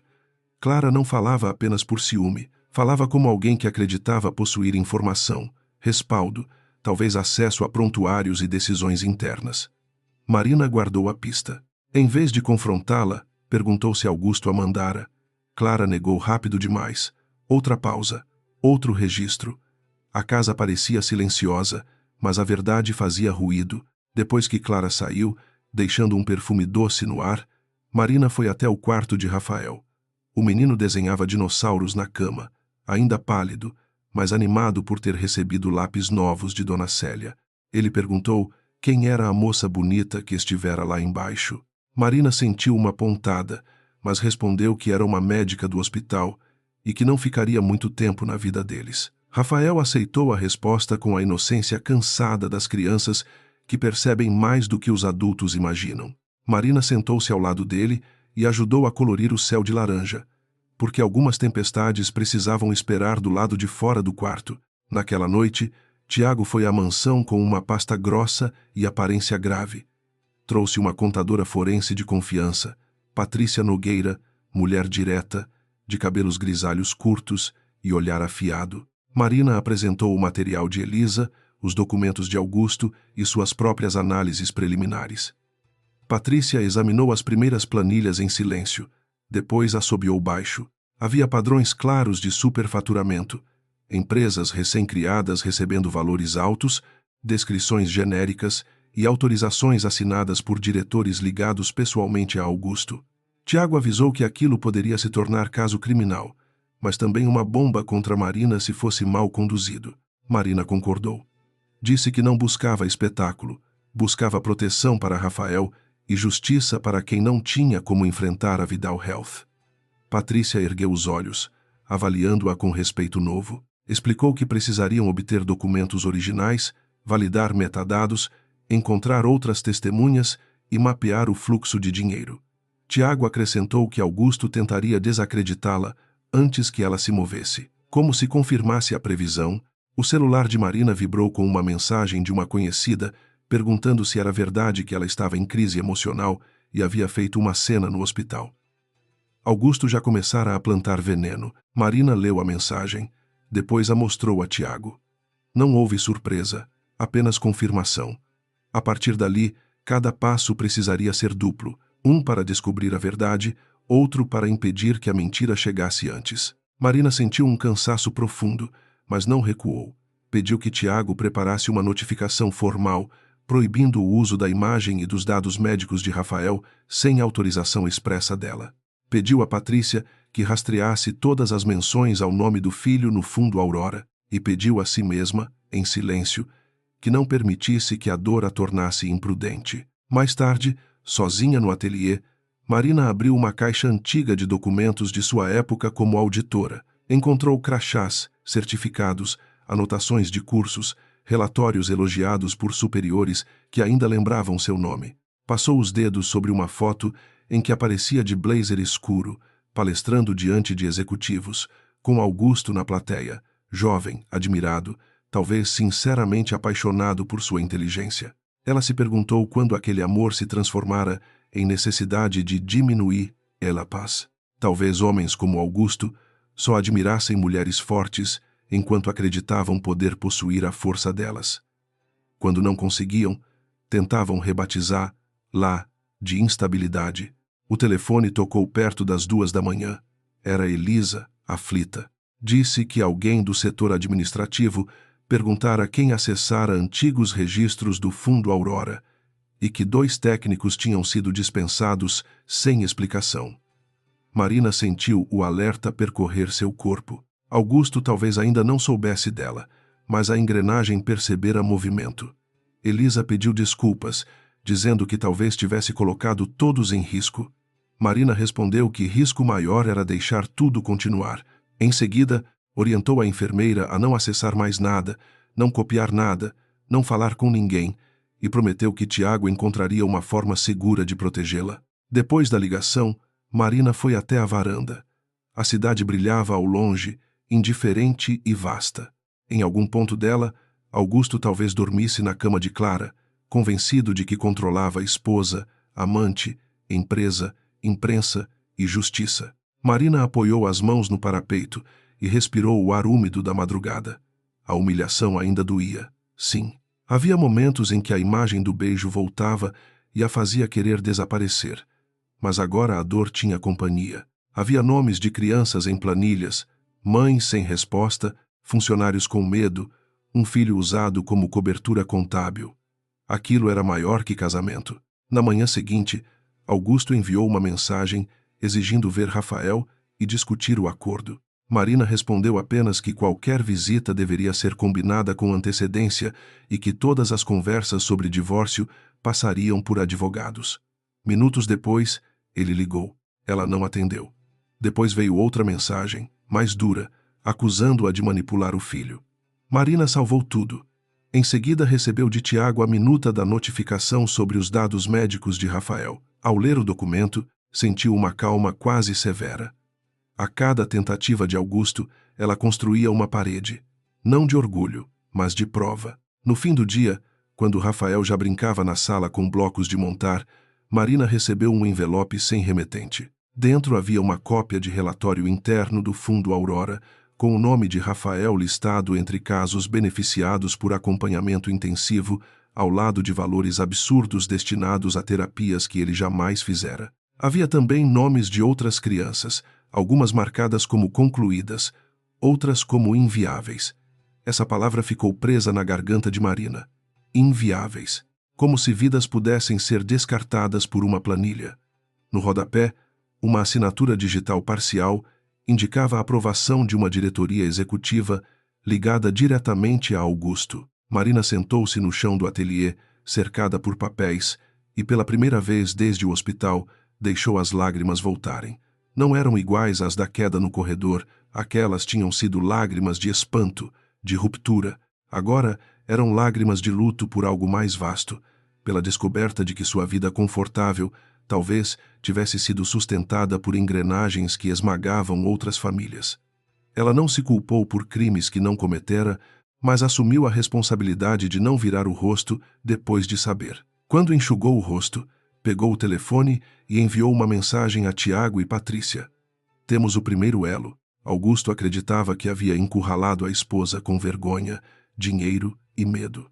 Clara acreditava que Marina era uma relíquia prestes a ser retirada da vitrine. Ambos ignoravam que certas mulheres, quando perdem a ilusão, ganham uma liberdade terrível. Naquela noite, Marina guardou os papéis do divórcio em uma gaveta trancada, não como desistência, mas como adiamento estratégico. Ela se separaria de Augusto, sim, mas não antes de impedir que ele usasse Rafael como escudo, o fundo Aurora como cofre e a própria arrogância como lei. A guerra havia começado sem gritos, e por isso mesmo seria mais perigosa. Marina passou a madrugada inteira diante da mesa do antigo ateliê, com a luz amarelada do abajur, desenhando sombras sobre pilhas de documentos, extratos impressos, anotações coloridas e uma tela de computador, onde números se repetiam com a frieza de confissões sem voz. A casa dormia ao redor, mas ela permanecia desperta, não por insônia comum, e sim por uma lucidez que queimava. Cada relatório do Fundo Aurora parecia ter sido escrito para enganar quem olhasse rápido demais. Valores pequenos se escondiam entre valores grandes, nomes pareciam legítimos, fornecedores tinham endereços respeitáveis, mas bastava cruzar datas e assinaturas para a mentira começar a sangrar pelas margens. Patrícia chegara cedo, trazendo café forte e uma pasta de papel pardo cheia de consultas societárias. Tiago veio logo depois, com o rosto tenso de quem já tinha passado horas ao telefone. Os três trabalharam sem cerimônia, como uma equipe formada não pela amizade, mas pela necessidade. Marina coordenava as linhas de investigação com uma precisão que impressionava até Patrícia. Começaram pelos nomes das empresas que recebiam pagamentos recorrentes do fundo. 2 pertenciam a antigos colegas de faculdade de Augusto. Uma fora aberta 4 meses antes de ganhar um contrato milionário. Outra compartilhava contador com uma clínica de Clara. Nada era conclusivo sozinho, mas o conjunto tinha cheiro de sistema. A primeira descoberta realmente grave veio perto do meio-dia, quando Patrícia localizou uma sequência de notas fiscais emitidas por uma empresa chamada Horizonte Care. As descrições eram vagas, falavam em apoio multidisciplinar, acompanhamento psicossocial e logística clínica especializada. Marina comparou os códigos dos pacientes vinculados às notas e encontrou o registro de Rafael entre eles, como se o menino tivesse recebido 48 sessões de terapia respiratória intensiva nos últimos 6 meses. Ela abriu o prontuário real, guardado em seus arquivos pessoais, e verificou que Rafael jamais fizera tal tratamento. O valor lançado em nome dele pagaria a cirurgia de uma criança sem cobertura. Marina ficou imóvel, e a sala inteira pareceu prender a respiração. Tiago pediu que ela descansasse, mas Marina recusou com um gesto breve. Disse que precisava saber quantas crianças tinham sido transformadas em números falsos. Patrícia, sem suavizar a gravidade, explicou que alguns nomes talvez fossem de pacientes reais, outros de pacientes usados como cobertura, e alguns poderiam ser registros duplicados ou alterados. Marina abriu uma planilha nova e criou colunas para nome, data, procedimento, fornecedor, autorização, médico responsável e inconsistência. Sua mão não tremia mais. A dor pessoal continuava em algum lugar dentro dela, mas agora estava cercada por trabalho, e o trabalho lhe dava uma forma de respirar sem se despedaçar. Enquanto Marina investigava, Augusto movia suas próprias peças. Naquela mesma tarde, uma nota discreta apareceu em uma coluna social digital, insinuando que a esposa de um grande executivo da área de saúde enfrentava uma crise emocional e vinha dificultando a rotina do filho após uma separação conturbada. Não havia nomes, mas os detalhes eram suficientes para que conhecidos entendessem. Pouco depois, Marina recebeu mensagens de mulheres de seu antigo círculo social, todas com falsa preocupação, perguntando se ela precisava conversar, se estava tomando remédios, se era verdade que gritara no hospital. Ela leu uma a uma, salvou capturas de tela e não respondeu. Augusto queria provocar reação. Ela lhe daria arquivo. No fim da tarde, uma ligação da escola de Rafael confirmou que a guerra entrara em território mais íntimo. A coordenadora, constrangida, informou que um representante jurídico de Augusto solicitara documentos sobre comportamento, frequência e desenvolvimento emocional do menino. Marina sentiu um frio paciente, quase profissional. Pediu que nada fosse entregue sem sua autorização formal e que qualquer solicitação fosse enviada por escrito. Depois desligou e fechou os olhos por um instante. Augusto não estava apenas tentando se proteger. Estava construindo a imagem de uma mãe instável, usando escola, médicos e imprensa como moldura. A traição conjugal perdera qualquer vestígio de drama privado. Agora era abuso de poder em estado puro. Na manhã seguinte, Marina levou Rafael a uma consulta com a doutora Helena Azevedo, pediatra independente indicada por Tiago. O consultório ficava em uma rua arborizada, sem luxo ostensivo, com brinquedos gastos na sala de espera e desenhos de crianças presos na parede. Rafael parecia melhor, mas ainda cansado. Helena examinou o menino com atenção e ouviu Marina sem pressa. Quando soube que a Vidal Health, Minja, tentara centralizar decisões médicas, sua expressão endureceu. Disse que prepararia um relatório completo sobre o quadro clínico de Rafael, incluindo a necessidade de estabilidade emocional e a recomendação de que qualquer tratamento fosse acompanhado por profissionais sem conflito de interesse. Marina agradeceu, sentindo que cada documento limpo era uma pedra removida do caminho. Rafael, alheio à dimensão da disputa, perguntou no carro se o pai estava bravo com eles. Marina segurou o volante com força, mantendo a voz serena. Disse que adultos às vezes faziam escolhas confusas, mas que nada daquilo era culpa dele. O menino olhou pela janela, pensativo, e respondeu que sentia falta de quando Augusto o ensinava a montar aviões de papel. A frase atingiu Marina com doçura cruel. Ela não queria transformar Rafael em inimigo do pai. Queria apenas protegê-lo do homem que Augusto escolhera ser. Disse que sentir saudade era permitido e que amor não obrigava ninguém a aceitar ser machucado. Na Vidal Health, Clara começava a sentir o chão mover-se sob seus sapatos elegantes. Augusto lhe garantira que Marina assinaria o acordo em poucos dias, pressionada pela saúde do filho e pela vergonha pública. Mas a mulher não cedera. Pior, respondera por advogados, bloqueara acessos médicos e desaparecera dos lugares onde poderia ser humilhada socialmente. Clara, que construíra sua ascensão misturando competência real com alianças perigosas, temia perder tudo antes de receber o nome que desejava. Em uma reunião interna, percebeu olhares diferentes de alguns diretores. Não eram acusações abertas, apenas cautela. Em ambientes contaminados, bastava uma suspeita para todos medirem distância. Augusto também percebeu. No alto do prédio administrativo da Vidal Health, cercado por paredes de vidro e uma vista ampla da cidade, ele revisava documentos com a irritação de quem encontrava obstáculos onde esperava obediência. Para o conselho, continuava impecável, falando em expansão, inovação, humanização do atendimento. Por dentro, calculava danos. Marina conhecia demais a estrutura financeira da empresa. Durante anos, ele se convencera de que ela havia se tornado apenas esposa, mãe, presença discreta em eventos beneficentes. Agora compreendia que a inteligência dela não desaparecera, apenas fora subestimada. Esse erro o enfurecia mais do que a possibilidade de culpa. Homens como Augusto odiavam ser desmentidos pela realidade. Ele convocou Marcelo Brandt, diretor financeiro e cúmplice antigo, para uma conversa reservada.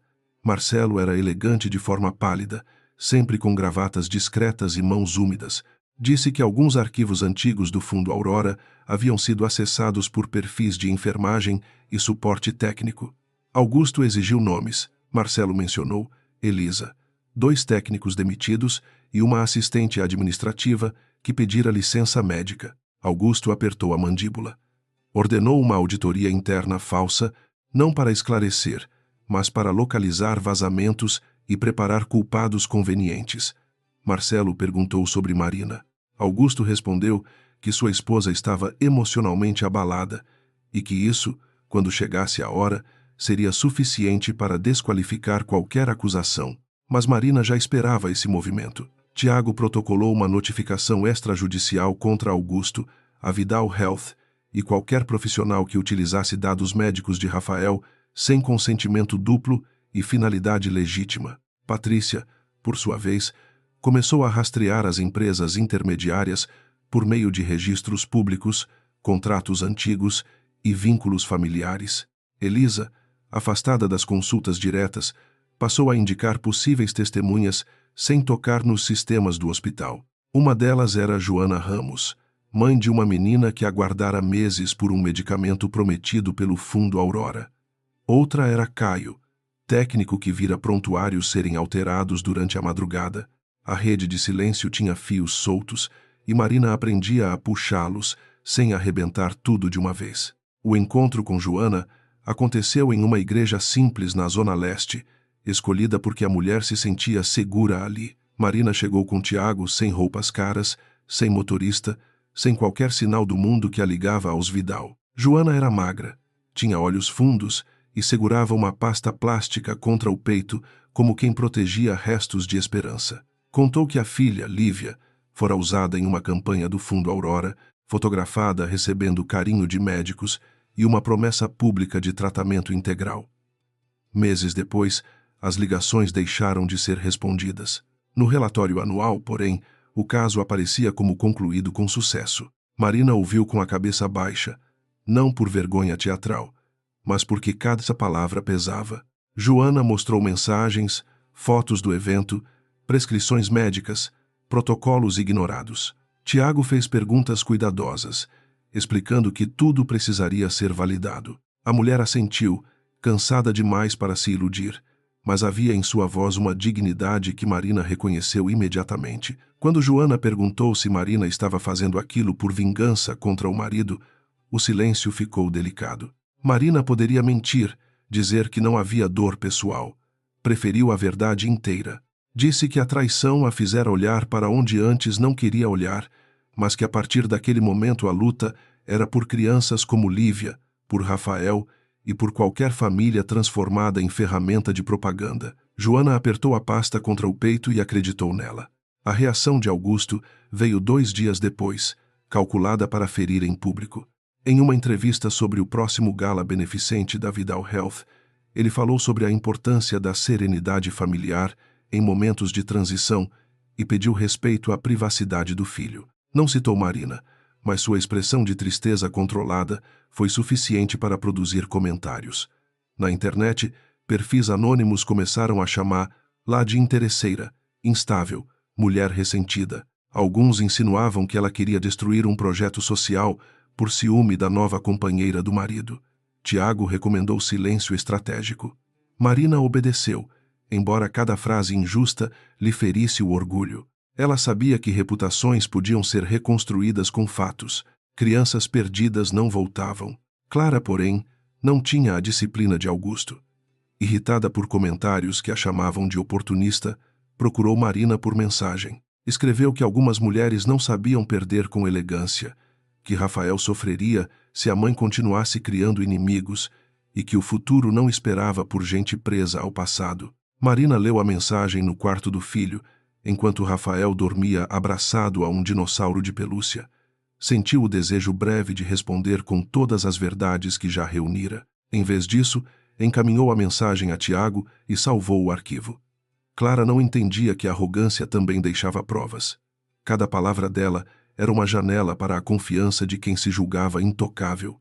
A peça mais perigosa surgiu quando Marina recebeu uma cópia de um relatório psicológico preliminar sobre ela, encomendado por advogados de Augusto sem avaliação direta. O texto sugeria sinais de instabilidade emocional, comportamento obsessivo e risco de alienação parental. Era vago, mas usava linguagem técnica suficiente para assustar juízes distraídos. Tiago ficou furioso. Patrícia, mais fria, perguntou como Augusto pretendia sustentar aquilo. A resposta apareceu no rodapé do documento, onde constava consulta informal a uma médica da rede Vidal Health, Clara Menezes. Marina encarou o nome por alguns segundos. A amante não estava apenas competindo por espaço, estava participando ativamente de uma tentativa de lhe tirar o filho. Por um momento, a sala girou como no corredor do hospital, mas Marina não caiu. Levantou-se, foi até a janela e respirou devagar. Tiago perguntou se ela queria interromper.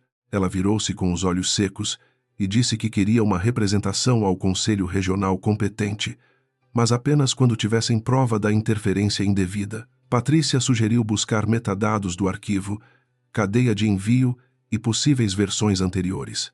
Marina concordou. A antiga ela talvez tivesse esperado ser compreendida. A nova entendia que bondade sem estratégia podia ser esmagada. Não bastava estar certa, era preciso provar a verdade, de modo que nem a influência de Augusto pudesse enterrar. Lá, nas noites seguintes, a investigação ganhou ritmo de cerco. Patrícia descobriu que Horizonte Care repassava parte dos valores a uma consultoria chamada Vértice Norte, registrada em nome de um primo de Marcelo Brandt. A consultoria, por sua vez, pagava despesas de viagens, apartamentos e eventos ligados a executivos da Vidal Health. Uma dessas despesas era uma suíte de hotel, usada por Augusto e Clara meses antes de a relação se tornar visível. Marina viu a fatura e sentiu a humilhação tentar voltar, mas a empurrou para fora da mesa. O adultério importava, sim, mas como sintoma de algo maior. O homem que traía a esposa também traía pacientes, funcionários e a confiança pública. Elisa indicou outro nome, o de Daniel Vieira, ex-coordenador administrativo demitido após questionar autorizações duplicadas. Daniel aceitou falar em um estacionamento afastado, nervoso, olhando ao redor a cada frase. Contou que o Fundo Aurora tinha duas faces: a pública, cheia de fotos, relatórios coloridos e depoimentos editados; a interna, composta por metas de captação, cortes de atendimento e redirecionamento de verbas para empresas parceiras. Disse que Augusto não assinava tudo, mas sabia o suficiente para não poder alegar ignorância. O CEO era cuidadoso, raramente deixava ordens explícitas, preferia perguntas sugestivas, pressões indiretas, bônus atrelados a resultados. Marina reconheceu o método. Augusto sempre gostara de mãos limpas e sombras obedientes. Daniel entregou uma sequência de e-mails antigos impressos, nos quais Marcelo pedia ajustes de classificação para melhorar indicadores do fundo antes de apresentações a investidores. Uma mensagem mencionava que casos de baixa viabilidade não deveriam comprometer a imagem de impacto social. Marina pensou em Lívia, em Joana, nas mães da recepção do hospital, e a palavra viabilidade tornou-se uma pedra em sua boca. Tiago avaliou os documentos e disse que precisariam de confirmação digital, mas o conteúdo era valioso. Daniel pediu proteção, pois tinha uma filha pequena e temia nunca mais conseguir emprego. Marina prometeu não expô-lo sem necessidade. Promessas, agora, precisavam ser tão responsáveis quanto acusações. Enquanto a investigação avançava, Rafael começou a perceber mudanças na casa. Havia visitas de adultos sérios, conversas interrompidas quando ele entrava, a ausência prolongada do pai e a tristeza que Marina tentava esconder. Em uma tarde, ele encontrou a mãe no ateliê, cercada por papéis, e perguntou se ela estava trabalhando de novo. Marina sorriu, surpresa pela simplicidade da pergunta. Disse que sim, de certo modo. Rafael respondeu que gostava quando ela trabalhava, porque seus olhos ficavam acesos. A frase desarmou Marina. Ela puxou o filho para um abraço cuidadoso, prometendo que nada era mais importante que ele. Rafael acreditou, mas também viu que havia fogo em sua mãe, e crianças sabem reconhecer quando o mundo começa a mudar. Augusto pediu uma audiência de mediação familiar com urgência. Tiago aceitou, desde que fosse em seu escritório e registrada por ata. Marina compareceu vestindo um terno azul escuro simples, cabelos presos, rosto sem maquiagem pesada. Augusto chegou com 2 advogados e uma expressão de vítima paciente. Tentou começar falando de amor paterno e preocupação com a saúde emocional de Rafael. Tiago apresentou laudos independentes, registros de ausência e a notificação sobre dados médicos. Marina falou pouco. Quando falou, foi direta. Disse que Augusto poderia ver o filho em condições seguras, mas não usaria o menino para pressioná-la. Os advogados dele trocaram olhares. A mulher frágil prevista na narrativa não apareceu. Augusto, perdendo a compostura por segundos, acusou Marina de ser ingrata, lembrando a casa, o conforto, os anos em que ele sustentara a família. Ela o encarou e respondeu que dinheiro não absolvia abandono nem comprava obediência. Ele então aproximou a voz do veneno, dizendo que ela estava sendo influenciada por pessoas que queriam derrubar a vida ao Health. Marina percebeu que ele já suspeitava. Não confirmou nem negou. Apenas disse que qualquer instituição honesta não temia documentos. Augusto sorriu de modo frio e afirmou que ela não gostaria de descobrir como o mundo tratava mulheres que confundiam mágoa com cruzada moral. Tiago encerrou a reunião ali. Ao sair, Marina encontrou Clara no estacionamento, como se a outra tivesse esperado por ela. A médica usava óculos escuros e segurava a barriga ainda discreta com gesto possessivo. Disse que Augusto estava tentando ser generoso, mas que Marina insistia em transformar tudo em guerra. Marina respondeu que guerra era usar um filho doente como instrumento. Clara perdeu a suavidade e disse que Rafael não era a única criança naquela história. A frase ficou suspensa entre elas, revelando mais do que Clara pretendia. Marina olhou para a barriga dela e sentiu uma compaixão inesperada pela criança que nasceria cercada de ambição. Depois respondeu que nenhum filho deveria ser usado como escudo, nem o dela, nem o de Clara.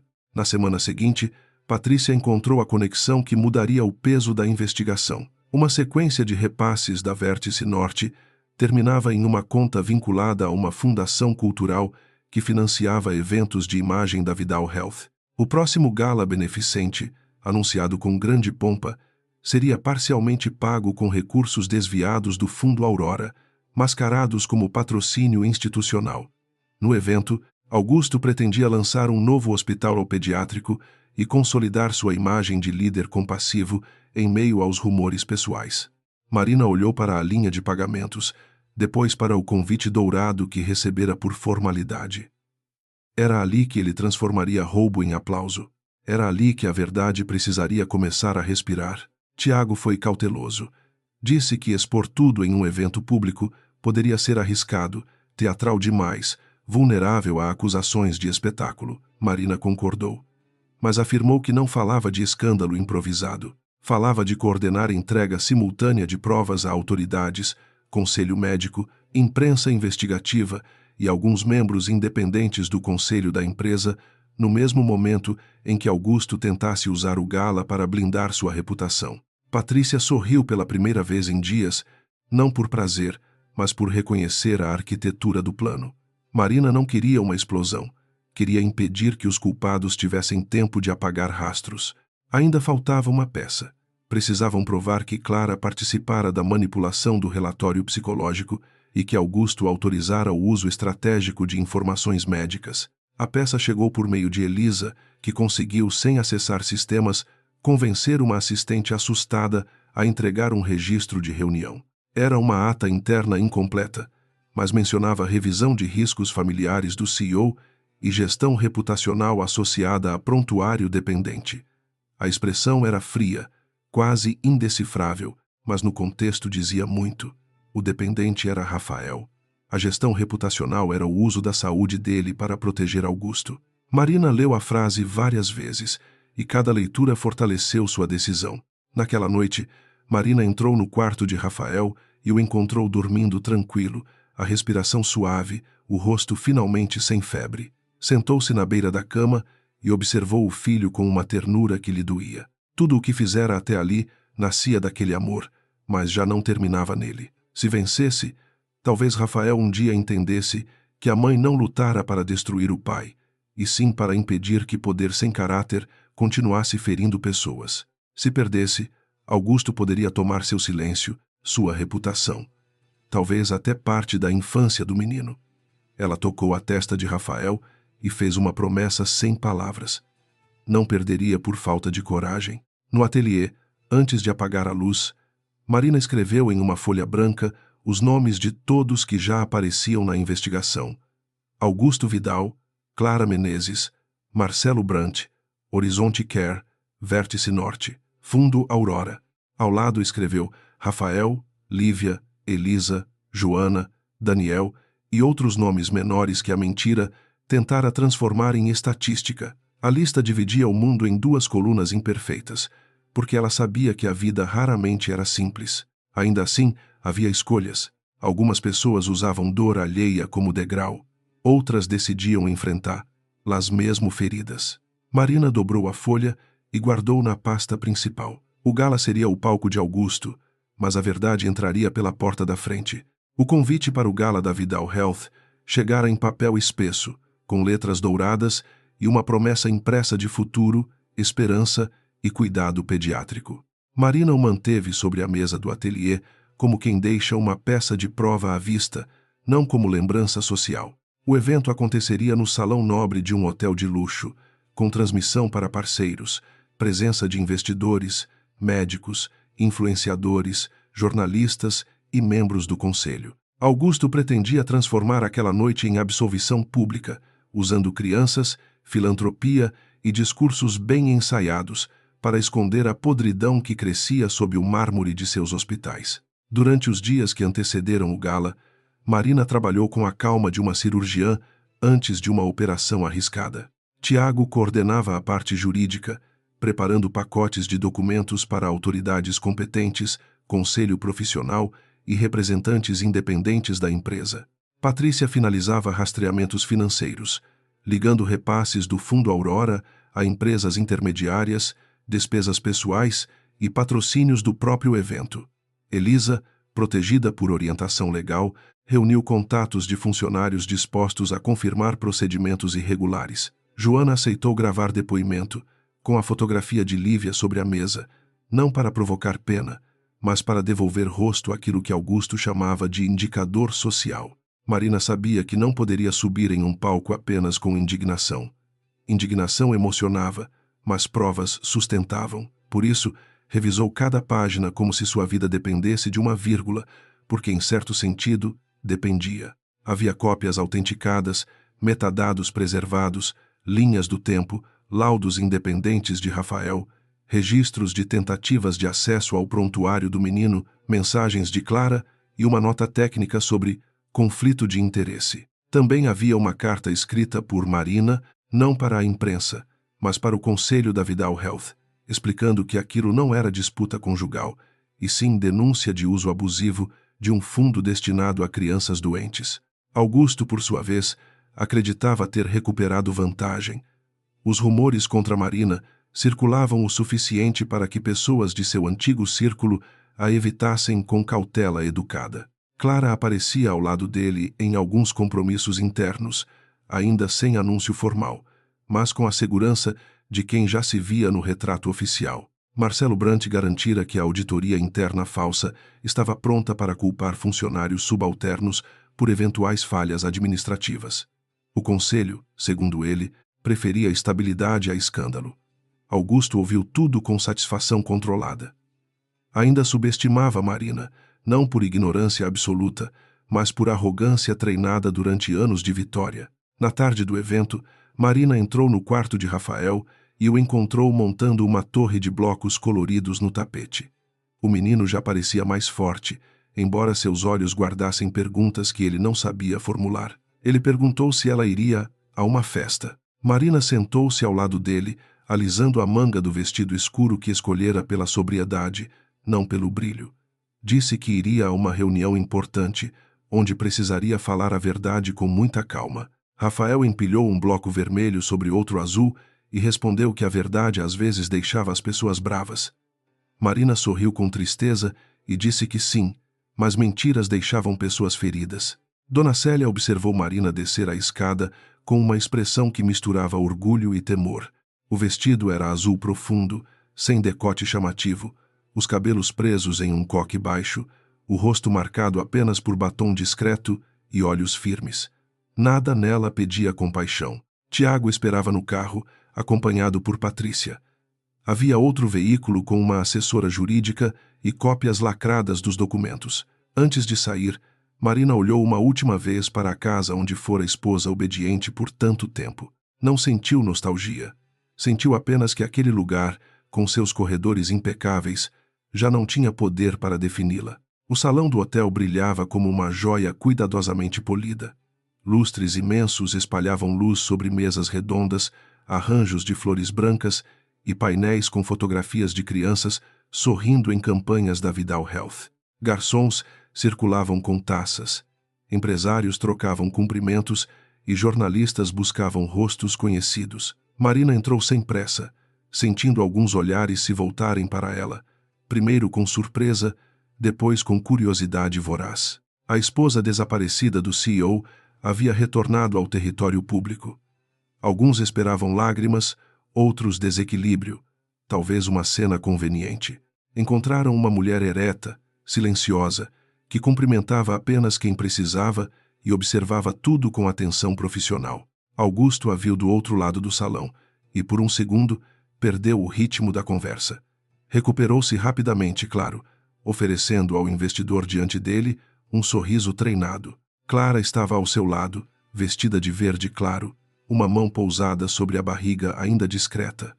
Ao perceber Marina, seu rosto alternou susto e triunfo. Talvez imaginasse que aquela presença confirmaria a imagem de uma mulher incapaz de aceitar a substituição.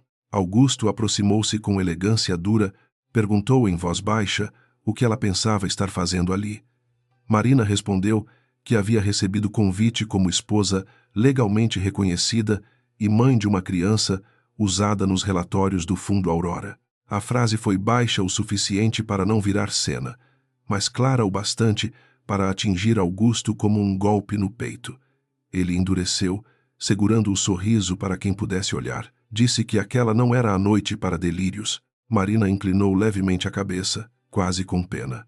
Respondeu que delírios não vinham com extratos, atas, notas fiscais e depoimentos. Clara, incapaz de permanecer calada, murmurou que Marina estava se destruindo. Marina olhou para ela e disse que algumas destruições começavam quando alguém assinava um relatório falso, achando que jaleco servia de escudo moral. Clara empalideceu, e Augusto percebeu que a ameaça era maior do que ciúme. Tiago se aproximou antes que Augusto reagisse. Cumprimentou-o com formalidade e informou que qualquer tentativa de retirar Marina do evento, sem justificativa, seria interpretada como intimidação de denunciante, considerando os documentos já encaminhados a órgãos externos. Augusto olhou ao redor, avaliando riscos. Havia fotógrafos, convidados influentes, celulares levantados para registrar pequenos detalhes. Ele não podia criar escândalo antes do próprio discurso. Recompôs o rosto e disse que conversariam depois. Marina respondeu que sim. Algumas conversas finalmente aconteceriam, mas não no idioma privado da ameaça. Augusto voltou para Clara, e pela primeira vez naquela noite, ela não pareceu segura ao lado dele. Enquanto o programa oficial começava, Patrícia enviou a primeira confirmação a Marina. Os documentos lacrados haviam sido entregues a um promotor especializado em crimes contra a administração de recursos filantrópicos e saúde suplementar. Outra cópia chegara ao conselho profissional, responsável por avaliar a conduta de Clara. A terceira seguira para 2 jornalistas investigativos, com embargo até o momento em que Augusto iniciasse o anúncio público do novo hospital pediátrico. Marina guardou o celular na bolsa e respirou devagar. Não havia volta. O medo veio inteiro, como uma onda fria, mas passou. Ela pensou em Rafael dormindo em casa e em Lívia sorrindo em uma fotografia antes de ser abandonada pelo sistema. O mestre de cerimônias subiu ao palco e falou de esperança, inovação e compromisso social. Vídeos emocionais foram exibidos em telas gigantes, mostrando crianças em corredores coloridos, médicos sorridentes e frases sobre cuidado integral. Marina assistiu sem desviar os olhos, mesmo quando reconheceu imagens de Joana e Lívia em uma campanha antiga. A menina aparecia segurando um ursinho, enquanto uma legenda dizia que sua jornada havia sido concluída com sucesso. Marina sentiu as unhas pressionarem a palma da mão.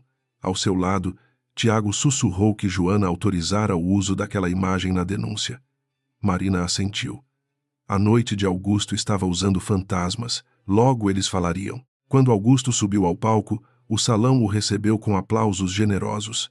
Ele era bonito, sob luzes fortes, alto, voz firme, postura de líder que conhecia o peso de cada pausa. Agradeceu investidores, equipes médicas, parceiros e famílias que confiavam na Vidal Health. Falou de sua trajetória, de noites sem dormir pensando em soluções para crianças vulneráveis, de como o Fundo Aurora provara que empresa e compaixão podiam caminhar juntas.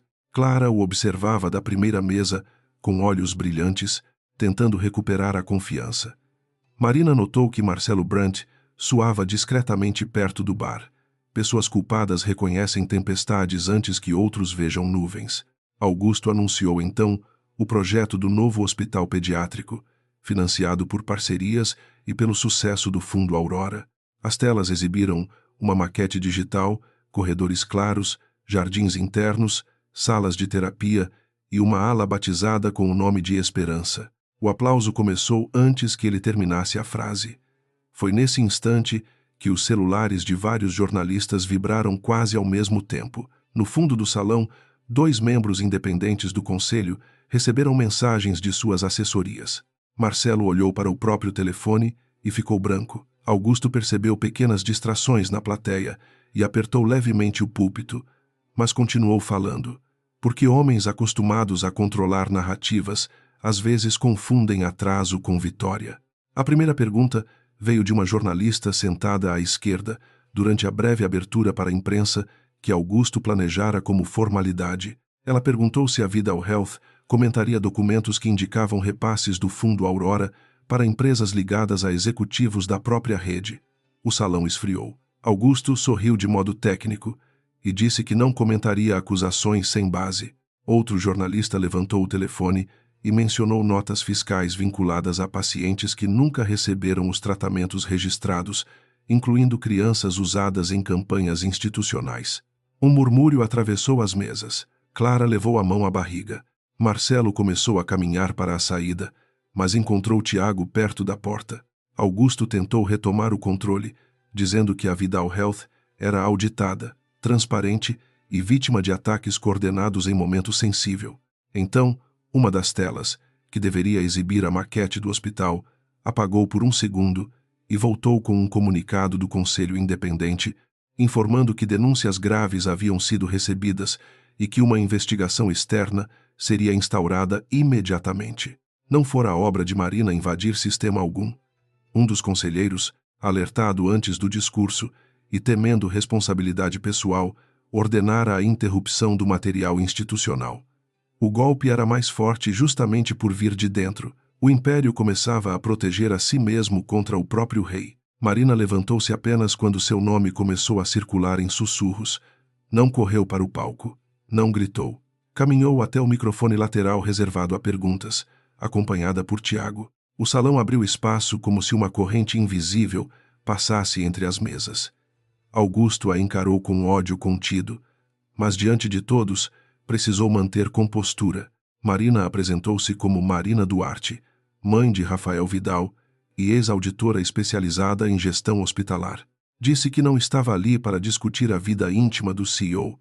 Embora essa vida tivesse revelado a primeira mentira, estava ali para falar de recursos destinados a crianças doentes, usados como ferramenta de prestígio e lucro. Ela falou com voz firme, sem dramatizar. Explicou que o nome de seu filho fora vinculado a tratamentos inexistentes no Fundo Aurora, que outras famílias relataram promessas não cumpridas, que empresas intermediárias receberam valores incompatíveis com serviços reais e que documentos já estavam com autoridades. Citou Joana e Lívia apenas com autorização, evitando detalhes íntimos. O salão, acostumado a discursos ensaiados, ouviu algo raro, uma fala sem ornamento excessivo, sustentada por precisão. Augusto tentou interromper, dizendo que ela estava emocionalmente comprometida por uma separação dolorosa. Marina voltou-se para ele e respondeu que mulheres feridas ainda sabiam ler balanços. A frase atravessou a sala como lâmina. Clara levantou-se de repente, talvez percebendo que se continuasse sentada, seria engolida junto com Augusto. Disse que não tinha envolvimento com finanças, que era médica, que qualquer relatório citado por Marina fora produzido a pedido de superiores e sem intenção de dano. O erro foi falar demais. Uma jornalista perguntou qual relatório. Clara congelou. Augusto fechou os olhos por um segundo, furioso. Marina não sorriu. Apenas retirou da pasta uma cópia da mensagem enviada por Clara, junto ao registro de consulta informal, usado para sugerir instabilidade emocional. Tiago informou que o material fora encaminhado ao órgão competente. Clara perdeu a cor, e seu olhar finalmente deixou de procurar vitória para procurar saída. Nesse momento, 2 agentes de uma unidade investigativa chegaram ao salão acompanhados por representantes legais do hotel. Não houve algemas nem espetáculo vulgar, apenas a sobriedade de uma presença que mudava o peso do ar. Procuraram Marcelo Brant primeiro, solicitando que os acompanhasse para esclarecimentos e preservação de documentos. Marcelo tentou dizer que precisava falar com Augusto, mas um dos agentes respondeu que todos teriam oportunidade. O diretor financeiro olhou para o CEO como um homem abandonado por seu capitão antes do naufrágio. Augusto manteve o rosto duro, porém sua mão esquerda tremia junto ao púlpito. A plateia viu. O mito rachou. Os convidados começaram a se levantar, alguns por choque, outros para fugir de câmeras. Investidores falavam baixo ao telefone. Conselheiros reuniam-se em grupos tensos. Médicos trocavam olhares de medo. Joana, que assistia à transmissão em outro lugar com Elisa, enviou a Marina uma única mensagem. Obrigada por dizer o nome dela. Marina leu e sentiu as lágrimas ameaçarem, mas as segurou. Aquela noite ainda exigia firmeza. Augusto desceu do palco e aproximou-se dela com passos controlados. Disse, em voz que só os próximos ouviriam, que ela não fazia ideia do que havia destruído. Marina respondeu que fazia sim. Destruíra a tranquilidade de quem confundia impunidade com ordem. A máscara de Augusto caiu por um instante. Ele a chamou de ingrata, acusou-a de usar o filho como arma, disse que Rafael um dia a odiaria por ter arruinado o nome da família. Marina sentiu o golpe buscar a ferida certa, mas já não era a mulher ajoelhada no hospital. Respondeu que nome de família não valia mais que consciência e que Rafael merecia herdar verdade, não uma fortuna lavada em sofrimento alheio. Clara, alguns passos atrás, chorava em silêncio. Não se sabia se por culpa, medo ou perda de futuro. Marina olhou para ela e viu, não uma rival vitoriosa, mas uma pessoa que vendera integridade por proximidade com poder. Tiago interrompeu a troca antes que Augusto avançasse em palavras mais perigosas. Informou que Marina sairia pelo acesso lateral e que qualquer nova comunicação deveria ocorrer por via formal. Augusto riu sem humor, dizendo que advogados não poderiam protegê-la para sempre. Tiago respondeu que provas costumavam proteger melhor que ameaças. Patrícia, que surgira ao lado deles, completou que cópias adicionais já estavam em lugares seguros. Augusto compreendeu então a extensão do erro. Marina não trouxera uma pasta frágil para uma cena pública. Trouxera uma rede, e redes, quando bem lançadas, prendiam até predadores acostumados a nadar em águas profundas. Do lado de fora do salão, o corredor do hotel parecia absurdamente silencioso depois da tempestade de vozes. Marina caminhou até uma sala reservada, onde finalmente pôde sentar. Suas pernas doíam. As mãos, que durante todo o evento permaneceram firmes, começaram a tremer. Patrícia fechou a porta e lhe entregou um copo de água. Tiago recebeu ligações, respondendo com frases curtas. Notícias já começavam a circular. A Vidal Health anunciara investigação independente. O conselho se reuniria naquela noite. O nome de Augusto aparecia em manchetes digitais, acompanhado de palavras que ele jamais imaginara perto de sua imagem pública. Fraude, fundo infantil, denúncia, crise. Marina bebeu água devagar e permitiu que o corpo reconhecesse o abalo. Não havia prazer na queda de Augusto, havia alívio, medo, tristeza e uma estranha sensação de luto por todas as versões da vida que não existiriam mais. Ela pensou no casamento, no começo, na admiração real que um dia sentira por aquele homem, nos projetos que abandonara acreditando construir família. Pensou também na noite do hospital, no envelope caído, no choro sobre o piso frio. A mulher que saíra dali despedaçada não imaginava que em poucas semanas estaria diante de um salão inteiro dizendo a verdade. Talvez coragem fosse isso, continuar caminhando antes de se sentir pronta. Elisa ligou pouco depois. Sua voz tremia, mas havia alívio nela. Contou que funcionários do hospital estavam falando, que alguns diretores tentavam apagar mensagens, mas a ordem de preservação documental já havia sido enviada. Disse também que Joana chorava abraçada à fotografia de Lívia. Marina fechou os olhos. Aquele era o centro de tudo. Não Clara, não Augusto, não as colunas sociais, O centro eram as pessoas que tinham sido convencidas de que sua dor não importava porque não possuíam sobrenome forte. Marina agradeceu a Elisa, pediu cautela e prometeu que não deixaria a investigação ser transformada em disputa doméstica. A enfermeira respondeu que, pela primeira vez, acreditava nisso. Quando Marina finalmente deixou o hotel, a imprensa a aguardava na entrada principal, mas Tiago a conduziu por uma saída lateral. Mesmo assim, uma câmera a alcançou no estacionamento. Um repórter perguntou se ela se considerava vingada. Marina parou. Poderia ter seguido em silêncio, mas a palavra vingança a incomodou. Virou-se e respondeu que vingança olha para o passado, enquanto justiça tenta impedir que o dano continue. Disse apenas isso. Nenhuma acusação nova, nenhum detalhe sensacional, nenhum ataque à gravidez de Clara ou ao adultério de Augusto. Entrou no carro antes que novas perguntas viessem. No banco traseiro, enfim, deixou uma lágrima cair sem vergonha. Em casa, Rafael dormia no sofá da sala, vencido pela tentativa de esperar a mãe. Dona Célia estava ao lado, com uma manta sobre os joelhos e a televisão desligada. Ao ver Marina, levantou-se sem perguntar nada. Apenas abriu os braços. Marina aceitou o abraço por alguns segundos, permitindo-se ser cuidada. Depois foi até Rafael, ajoelhou-se e tocou seu cabelo com ternura. O menino abriu os olhos sonolento e perguntou se ela tinha contado a verdade. Marina sorriu, exausta, e respondeu que sim, contou o que precisava ser contado. Rafael fechou os olhos novamente e murmurou que então ela podia descansar. Mais tarde, quando a casa voltou ao silêncio, Marina subiu ao ateliê. Sobre a mesa ainda estavam as cópias, as listas, o convite dourado. Ela pegou o convite e observou o brilho das letras sob a luz fraca. Durante anos, eventos assim tinham sido a vitrine onde Augusto vendia virtude, e ela aparecia ao lado dele como prova de equilíbrio familiar.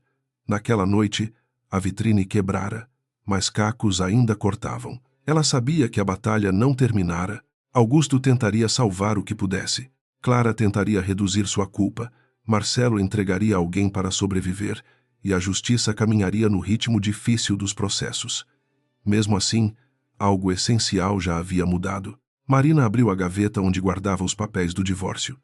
Retirou o envelope, alisou a primeira página e colocou ao lado da pasta principal da denúncia. Agora os dois caminhos estavam ligados. Separar-se de Augusto não era apenas encerrar um casamento infiel. Era retirar Rafael e a si mesma de uma arquitetura de controle. Ela pegou uma caneta e escreveu em uma folha solta uma frase curta para não esquecer quando viessem ataques, manchetes distorcidas e noites de medo. Não voltar ao silêncio. Depois apagou a luz do ateliê e desceu para dormir perto do filho, enquanto a cidade, lá fora, começava a aprender o nome da verdade.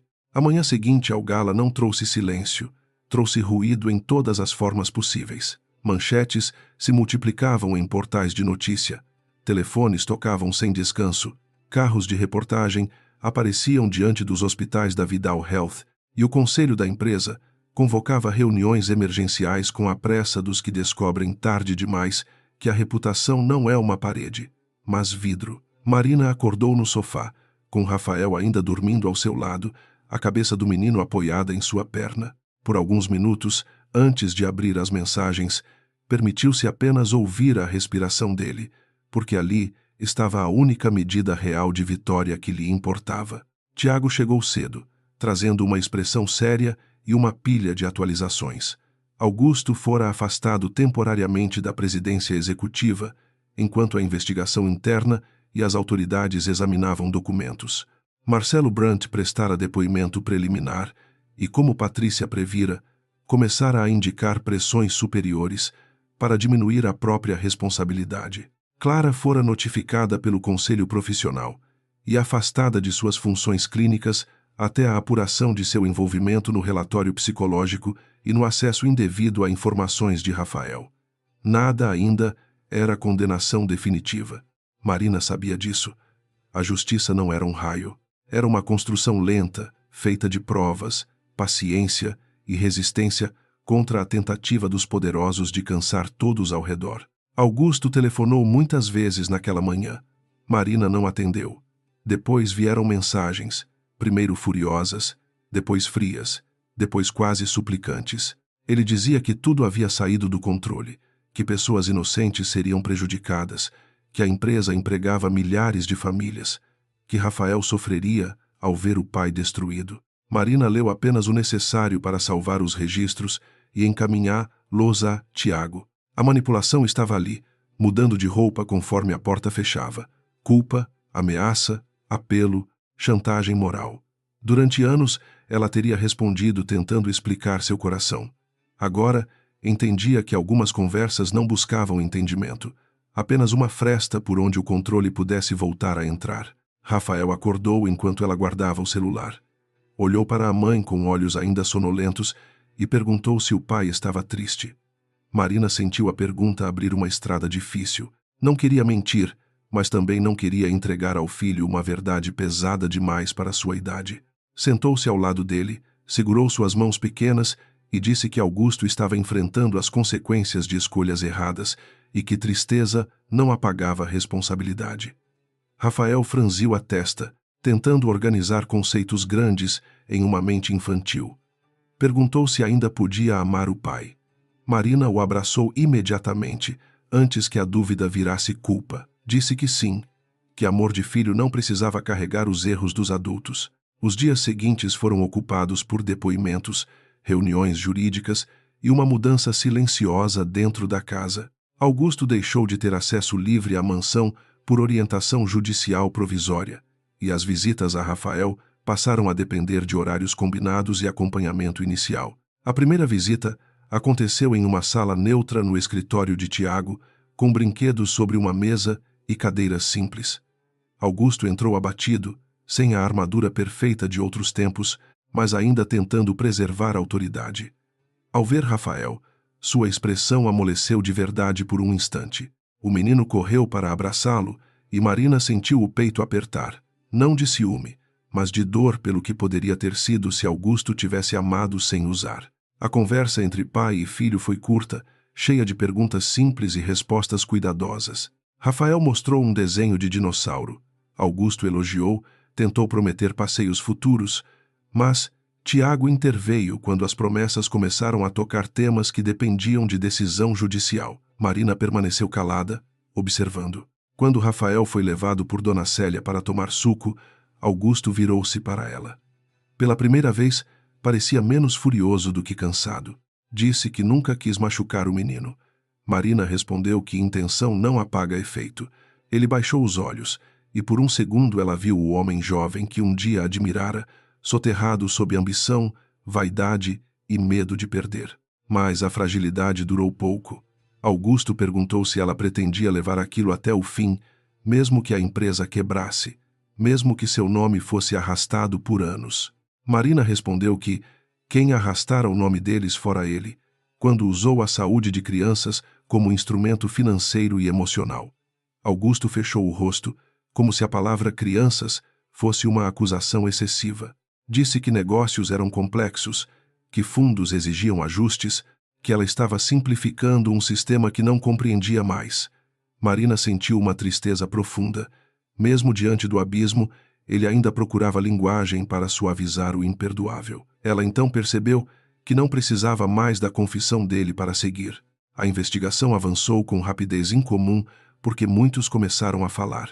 Funcionários que temiam perder emprego descobriram que o silêncio já não protegia ninguém. Médicos relataram pressões para priorizar casos fotogênicos em campanhas.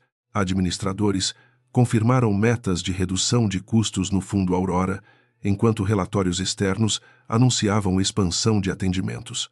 Um técnico recuperou versões antigas de arquivos que mostravam alterações em prontuários. Joana deu entrevista a uma equipe investigativa, com voz firme, contando a história de Lívia sem transformar a filha em símbolo vazio. Marina assistiu de casa, segurando a mão de Rafael, que não entendia tudo, mas percebeu que aquela mulher falava de amor. Clara tentou salvar-se em público, por meio de seus advogados, declarou que fora envolvida em decisões administrativas sem pleno conhecimento, que vivia situação emocional vulnerável por causa da gravidez e que jamais desejara prejudicar Rafael. A nota evitava mencionar as mensagens enviadas a Marina, o relatório psicológico informal e sua presença na reunião de gestão reputacional. A estratégia era clara: transformar cumplicidade em ingenuidade, ambição em fragilidade, escolha em confusão. Marina não respondeu publicamente. Em particular, entregou tudo ao conselho profissional. Não desejava humilhar Clara por ser amante, nem por estar grávida. Desejava que respondesse pelo que fizera como médica, porque Jaleco não podia virar ferramenta de violência. Algumas noites, quando a casa enfim se aquietava, Marina sentia o peso inteiro cair sobre os ombros. A adrenalina do confronto desaparecera, e o que restava era o trabalho árduo de viver depois da ruptura. Havia caixas de pertences de Augusto para separar, documentos de divórcio a revisar, contas a reorganizar, rotina de Rafael a proteger, terapia a marcar para o menino e para si mesma. A dor da traição voltava em ondas inesperadas. Um perfume esquecido no armário, uma camisa pendurada, uma fotografia de férias em que os três sorriam sob sol. Marina não negava essas lembranças. Apenas não permitia que elas virassem correntes. Tiago apresentou a nova proposta de divórcio 3 semanas depois. Dessa vez, os termos eram diferentes. Guarda materna com visitas reguladas, decisões médicas compartilhadas apenas com profissionais independentes, proteção absoluta dos dados de Rafael, divisão patrimonial justa e renúncia de qualquer cláusula de silêncio que impedisse Marina de colaborar com investigações. Augusto resistiu no início, mas seus advogados compreenderam que prolongar a disputa poderia expor ainda mais sua tentativa de usar o filho como pressão. A assinatura ocorreu em uma sala discreta, sem fotógrafos, sem frases dramáticas. Marina segurou a caneta por um instante, lembrando-se do envelope caído no corredor do hospital. Depois, assinou com mão firme. Augusto assinou depois dela. O rosto dele estava pálido, os olhos fundos. Quando tudo terminou, pediu alguns minutos a sós. Tiago olhou para Marina e ela concordou, mantendo a porta entreaberta. Augusto disse que ela havia se tornado uma pessoa dura. Marina respondeu que não, apenas deixara de confundir paciência com submissão. Ele perguntou se um dia ela contaria a Rafael quem ele fora antes de tudo aquilo. A pergunta a surpreendeu. Havia nela menos arrogância, talvez medo verdadeiro de ser reduzido ao pior de si. Marina disse que contaria o que fosse justo, nem mais, nem menos, e que Rafael teria o direito de amar o pai sem herdar suas mentiras. Alguns meses se passaram até que as primeiras consequências legais se consolidassem. Marcelo fechou acordo de colaboração e entregou e-mails, registros de reunião e detalhes de repasses. Augusto tornou-se réu em processo, envolvendo fraude, falsidade documental e uso indevido de recursos destinados ao fundo. Não foi preso de imediato, como manchetes sedentas desejavam, mas perdeu o cargo, bens foram bloqueados e sua influência encolheu de modo irreversível. A Vidal Health passou por intervenção administrativa parcial, criou um comitê independente para revisar todos os casos do Fundo Aurora e foi obrigada a financiar tratamentos interrompidos. Nada disso devolvia o tempo perdido, mas começava a impedir novos abandonos. Clara perdeu o brilho público depressa. O conselho profissional suspendeu seu exercício enquanto apurava as violações éticas, e a universidade, onde daria palestras, cancelou convites. Ela deixou o apartamento que Augusto mantinha e voltou para a casa da mãe, longe das câmeras. Marina soube por Tiago que Clara tivera a criança com saúde, uma menina. A notícia mexeu com ela de forma inesperada. Não houve alegria, nem rancor, apenas a consciência de que uma criança nascia em meio a destroços criados por adultos. Marina mandou, por meio de advogados, uma mensagem simples a Augusto, dizendo que Rafael poderia conhecer a irmã no futuro, quando houvesse condições seguras e respeito. Não queria reproduzir o ciclo de punição sobre inocentes. Rafael melhorava, não apenas fisicamente, mas em uma espécie de reorganização delicada. Começou a fazer terapia com uma psicóloga infantil, onde desenhava casas divididas por pontes, tempestades e dinossauros protetores. Aos poucos, deixou de perguntar se a separação era culpa dele. Visitava Augusto em encontros supervisionados que, com o tempo, tornaram-se menos tensos. Augusto, despojado de quase tudo que usava para se sentir invencível, Aprendia a ouvir o filho em pequenos gestos. Marina não romantizava essa mudança. Sabia que arrependimento real precisava durar mais que a derrota.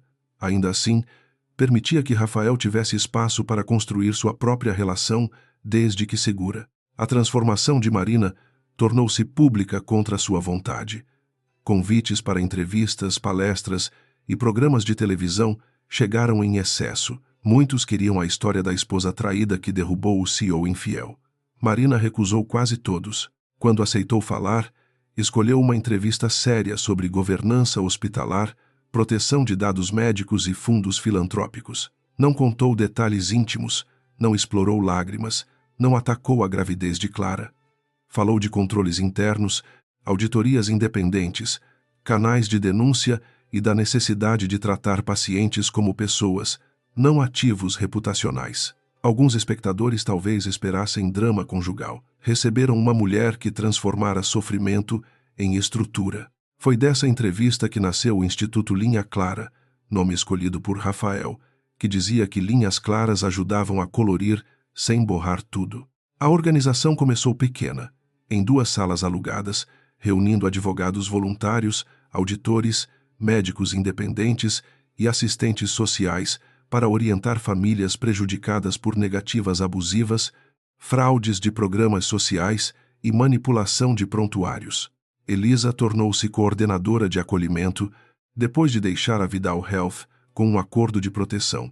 Joana passou a integrar o Conselho Consultivo de Famílias, levando a memória de Lívia não como ferida exposta, mas como bússola. Patrícia ajudava nos casos financeiros mais complexos, sempre dizendo que números também tinham ética. No primeiro dia de funcionamento do Instituto, Marina chegou cedo e encontrou a placa ainda coberta por um tecido branco. Rafael insistira em acompanhá-la antes da escola.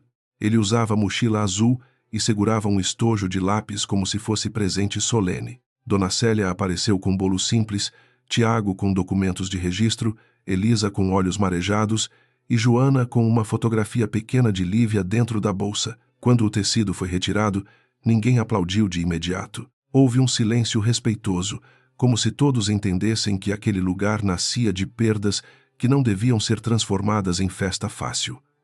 Depois Rafael bateu palmas, e todos riram. Marina caminhou pelas salas ainda vazias, tocando mesas, cadeiras, caixas de arquivo. Lembrou-se do ateliê da mansão, dos papéis espalhados, do medo de errar, da noite do gala, da queda no corredor do hospital. Cada etapa parecia pertencer a outra vida, embora tivesse acontecido em menos de 1 ano. Na parede principal, mandara colocar uma frase sem assinatura. Nenhuma dor deve ser administrada como oportunidade de lucro. Ao ler aquelas palavras, sentiu uma paz incompleta, mas verdadeira. Paz completa talvez fosse invenção. A vida deixava marcas. A diferença era aprender a construir portas onde antes havia paredes. O processo contra Augusto seguiu seu curso. Ele vendeu parte de seus bens, afastou-se dos círculos empresariais e passou a morar em um apartamento menor, ainda confortável, mas sem a grandiosidade que usava como identidade. Em uma visita a Rafael, entregou ao filho um avião de papel dobrado com cuidado. O menino sorriu e Marina, observando de longe, sentiu uma tristeza mansa. Não desejava mais destruir Augusto. A destruição necessária já acontecera no território da impunidade. O homem, como pai, teria que decidir todos os dias se merecia algum espaço na vida do filho. Esse julgamento não cabia a manchetes, nem a ela sozinha, mas ao tempo. Certa tarde, meses depois da inauguração do Instituto, Marina voltou ao Hospital Santa Aurora para acompanhar Joana em uma audiência administrativa sobre reparação. O prédio continuava igual por fora: vidro, luz, recepção elegante, mas os corredores tinham outro peso para ela. Ao passar pelo 5º andar, parou por um instante diante da ala VIP. Ali, sua vida se partira. Ali, o envelope caíra. Ali, ela chorara ajoelhada enquanto Augusto tentava transformar traição em logística. Marina esperou sentir a velha humilhação. Ela veio, sim, como sombra, mas atrás dela veio algo maior: a lembrança de ter levantado, autorizado o exame de Rafael, recolhido os papéis e começado a pensar. Elisa, que a acompanhava, perguntou se estava bem. Marina respondeu que sim, e dessa vez não era mentira. Não estava intacta. Ninguém sai intacto de uma queda desse tamanho, mas estava inteira de um modo novo, feita não da ausência de feridas, e sim da recusa em deixar que as feridas comandassem seu destino. No corredor, uma mãe segurava uma criança no colo, aguardando atendimento. Marina aproximou-se, ofereceu informação sobre o instituto e recebeu um olhar desconfiado, depois agradecido. A cena era simples, quase pequena. Ainda assim, naquele gesto, ela sentiu que a história havia deixado de girar em torno do que Augusto destruíra e passara a se mover pelo que podia ser reconstruído. No aniversário de 8 anos de Rafael, a festa aconteceu no jardim da antiga mansão, agora menos fria, com mesas coloridas, desenhos presos em barbantes e crianças correndo sobre a grama. Marina decidira permanecer na casa por um tempo, não por apego a Augusto, mas para dar ao filho continuidade enquanto reorganizava a vida. As fotografias formais foram substituídas por imagens espontâneas. Dona Célia comandava a cozinha como uma general afetuosa. Tiago apareceu com um presente grande demais. Patrícia trouxe um livro sobre mistérios matemáticos. Elisa e Joana sentaram-se juntas, rindo de algo que só elas ouviram. Havia ausências, mas elas não governavam mais o espaço. Augusto veio por 1 hora, conforme combinado.